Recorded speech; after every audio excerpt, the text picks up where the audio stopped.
L'air était lourd d'anticipation. La forêt, sentinelle silencieuse, se dressait devant la troupe de guerriers de Jun-Hyuk. Ils se déplaçaient comme des fantômes, leurs pas étouffés par le tapis de feuilles mortes. Leur destination? La tour de guet ennemie, silhouette menaçante se découpant sur le soleil couchant. Chaque pas était un pari, un pas de plus vers une tempête d'acier et de fureur. Je sentais le poids de la responsabilité sur mes épaules. La vie de mes camarades, leurs espoirs de rédemption, reposaient sur mes décisions. La forêt murmurait des secrets, des présages de triomphe et de tragédie. À mesure qu'ils s'aventuraient plus profondément, les ombres s'allongeaient, se tordant comme des fantômes dans la lumière déclinante. L'air, chargé de l'odeur de terre humide et d'aiguilles de pin, portait un relent métallique. L'odeur de la guerre. Leur mission était semée de dangers, mais la peur était un luxe qu'ils ne pouvaient se permettre. Nous avons continué, nos yeux scrutant constamment le terrain. Chaque bruissement de feuilles, chaque craquement de brindilles envoyait une décharge d'adrénaline dans nos veines. Le destin de notre rébellion, notre chance de nous libérer de la tyrannie, dépendait de notre succès. La tour de guet nous attendait. La tour de guet. Sous le voile du crépuscule, ils se sont rassemblés. Les ombres s'allongeaient, enveloppant les guerriers dans une étreinte silencieuse. Le ciel, teinté de nuances pourpres et dorées, semblait présager l'orage à venir. Un cercle de guerriers endurcis, leurs visages éclairés par la lumière vacillante d'un feu allumé à la hâte. Le crépitement des flammes ajoutait une note de tension à l'atmosphère déjà chargée. Chaque visage racontait une histoire de bataille passée, de victoire et de défaite. L'air crépitait de tension, alors que Jun-Hyuk, d'une voix basse et posée, exposait leur plan d'attaque. Ses mots étaient mesurés, chaque phrase soigneusement choisie pour inspirer confiance et détermination. Les guerriers écoutaient attentivement, absorbant chaque détail. Chaque mot était précis, un mouvement calculé dans le jeu mortel auquel ils étaient sur le point de jouer. Les cartes et les schémas étaient étalés devant eux, des lignes et des flèches marquant les points stratégiques et les routes d'attaque. Nous utiliserons des diversions, des manœuvres de flanc et exploiterons les faiblesses de l'ennemi. Chaque unité aura un rôle crucial à jouer et la coordination sera la clé de notre succès. Ses yeux, durcis par d'innombrables batailles, brûlèrent d'un feu froid. Ce regard, témoin de tant de combats, était maintenant fixé sur l'objectif à venir, déterminé à mener ses hommes à la victoire. Hartland, son commandant en second, une silhouette imposante avec la force d'un ours, écoutait attentivement. Sa présence imposante inspirait respect et confiance parmi les guerriers. « Je serai ton bouclier, ton rempart contre l'assaut ennemi. Ma lame et mon bouclier ne failliront pas, et je me tiendrai à tes côtés jusqu'à la fin. » Sa présence, source de réconfort et d'inspiration, calmait les nerfs des guerriers qui l'entouraient. Chaque mot qu'il prononçait, chaque geste qu'il faisait, renforçait leur détermination et leur courage.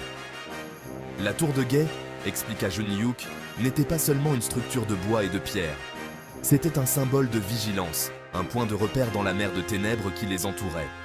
C'était un symbole d'oppression, de l'emprise de fer de leur ennemi sur leur terre. Chaque pierre de cette tour racontait l'histoire de leur asservissement, de leur lutte pour la liberté. La renverser porterait un coup dur à leur morale, un phare d'espoir pour les opprimés. La chute de cette tour serait le signal de leur rébellion, le début d'une nouvelle ère de liberté. Notre stratégie est audacieuse, téméraire. Mais c'est précisément cette audace qui nous donnera l'avantage. Nous frapperons là où ils s'y attendent le moins. Mais la fortune, comme on dit, sourit aux audacieux.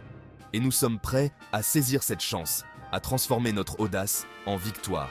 Alors que les derniers détails étaient discutés, un silence de mort s'abattit sur le groupe. Les dés étaient jetés. Chaque guerrier savait ce qu'il avait à faire. Chaque mouvement avait été planifié avec soin. Le temps de la planification était révolu. Les armures étaient ajustées, les lames affûtées et les cœurs prêts à affronter l'inconnu. L'heure de la bataille avait sonné. Ensemble, ils marchaient envers leur destin, unis par un objectif commun et une détermination inébranlable. Le silence de la nuit fut brisé. Une volée de flèches, noires sur le ciel éclairé par la lune, décrivit un arc dans les airs. Elles s'abattirent sur la tour de guet, atteignant leur cible avec une précision mortelle. Des cris de surprise et de douleur résonnèrent d'en haut. Jun-Hyuk, laissant son alerte maximale, évalua l'efficacité de leur première salve. l'effet de surprise était crucial. Ils devaient exploiter le chaos, faire pression sur leur avantage avant que l'ennemi ne puisse se regrouper. Je me déplaçais comme un spectre, mes vêtements sombres se fondant dans les ombres. Mon arc, une extension mortelle de ma volonté, chantait un chant de mort alors que je choisissais les archers ennemis pris au dépourvu sur les remparts. Du coin de l'œil, il vit Artlan mener la charge. Un rugissement, primal et terrifiant, jaillit de sa gorge alors qu'il brisait les barricades, créant une brèche pour leur force. La bataille avait commencé. L'air était épais de l'odeur du sang et de la fumée. Le choc de l'acier, les cris des blessés, le rugissement de la bataille emplissaient la nuit. Mon cœur battait la chamade à cause de l'adrénaline. L'échec n'était pas une option. Section 4. Le combat d'Artlan, un meneur forgé dans le feu. Dans les annales de l'histoire, rares sont ceux qui ont laissé une empreinte aussi indélébile qu'Artlan. Son nom résonne à travers les âges, un symbole de bravoure et de leadership inégalé. Artlan était un tourbillon d'acier. Chaque mouvement était précis, chaque coup calculé. Il semblait danser au milieu du chaos, une danse mortelle qui semait la destruction parmi ses ennemis. Sa hache massive, un flou de mouvements, fendait les rangs ennemis, envoyant des corps voler. Les ennemis tombaient comme des feuilles en automne, incapables de résister à sa puissance brute. C'était une force de la nature, imparable et terrifiante. Rien ne pouvait l'arrêter, et ceux qui osèrent se dresser contre lui étaient rapidement réduits en cendres. Sa présence sur le champ de bataille était un phare d'espoir pour ses camarades, un symbole de leur résistance inébranlable. Chaque soldat, en voyant Artlan, trouvait en lui la force de continuer à se battre, même dans les moments les plus sombres. Il se battait avec la fureur d'un homme possédé, les yeux flamboyants de colère juste. Cette rage, cependant, n'était pas aveugle. Elle était dirigée, concentrée, et chaque coup porté était une déclaration de justice. Chaque coup de sa hache était un témoignage de sa force, de sa détermination à protéger son peuple de la tyrannie. Il ne se battait pas seulement pour lui-même, mais pour chaque homme, femme et enfant qui comptait sur lui. C'était un chef forgé dans les feux de la bataille, son courage une inspiration pour tous ceux qui étaient témoins de sa valeur. Les légendes de ses exploits se répandaient, inspirant des générations de guerriers à venir. 2 soldats ennemis chargèrent sur lui simultanément, leurs épées levées haut. Ils espéraient que leur nombre suffirait à le submerger. Artlan fit face à leur assaut de front, sa hache déviant leurs coups avec aisance. Chaque mouvement était fluide, chaque défense impeccable. Avec un rugissement qui fit trembler les fondations même de la tour de guet, il contre-attaqua, sa hache fendant la chair et les os. Ce cri de guerre résonnait comme un tonnerre, ébranlant le moral de ses adversaires. Autour de lui, ces guerriers se battaient avec une vigueur renouvelée, inspirés par l'esprit indomptable de leur chef. Ils savaient que tant qu'Artlan était avec eux, la victoire était possible. Le cours de la bataille était en train de tourner. Les forces ennemies, autrefois confiantes, commençaient à vaciller sous la pression incessante. L'ennemi, submergé par leur férocité, commençait à faiblir. Leurs lignes se brisaient et la panique s'installait parmi eux. La victoire, cependant, était loin d'être acquise. Chaque guerrier savait que le moindre faux pas pouvait inverser la tendance. Mais avec Artlan à leur tête, ils étaient prêts à tout risquer pour la liberté. Section 5. La rage du Minotaure. Choc des titans. Dans cette section, nous plongeons au cœur d'une bataille épique où les forces de la nature et de la légende se rencontrent dans un affrontement titanesque. Un beuglement guttural, profond et retentissant résonna à travers le champ de bataille. Ce cri, semblable à celui d'une bête enragée, fit frémir même les guerriers les plus aguerris. Le sol trembla lorsqu'une silhouette monstrueuse émergea du cœur de la tour de guet. Cette figure, enveloppée dans l'ombre, semblait incarner la terreur elle-même. Le Minotaure, créature de légende, fit son apparition. Sa présence imposante et son aura de puissance brute étaient suffisantes pour faire reculer les plus braves. Les yeux brûlants d'une rage primale, il avait rejoint la mêlée. Cette rage, alimentée par des siècles de mythes et de légendes, se manifestait dans chaque mouvement de la bête. Dominant même Artlan, le Minotaure était un spectacle terrifiant. Sa stature gigantesque et sa force incommensurable faisèrent de lui un adversaire redoutable. Le Minotaure était un spectacle terrifiant. Sa simple présence suffisait à semer la panique parmi les rangs ennemis. Sa carrure massive était recouverte d'une épaisse fourrure mate qui semblait absorber la lumière, ajoutant à son apparence sinistre. Et ses cornes, acérées comme des épées, se courbèrent de façon menaçante vers le ciel.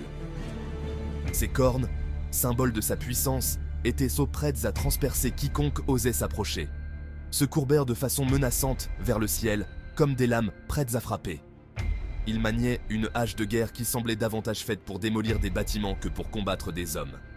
Cette arme, massive et redoutable, était le prolongement de sa fureur. Avec un rugissement qui fit trembler les fondations même de la tour de guet, le Minotaure chargea dans la mêlée. Ce rugissement, écho de sa rage, résonna à travers le champ de bataille. Le Minotaure chargea dans la mêlée, dispersant les soldats comme des feuilles devant un ouragan.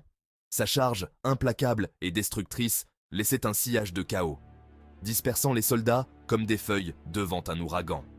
Les guerriers, malgré leur bravoure, ne pouvaient résister à cette force de la nature. Sa hache s'abattit avec une force à vous briser les os, envoyant des guerriers voler dans les airs.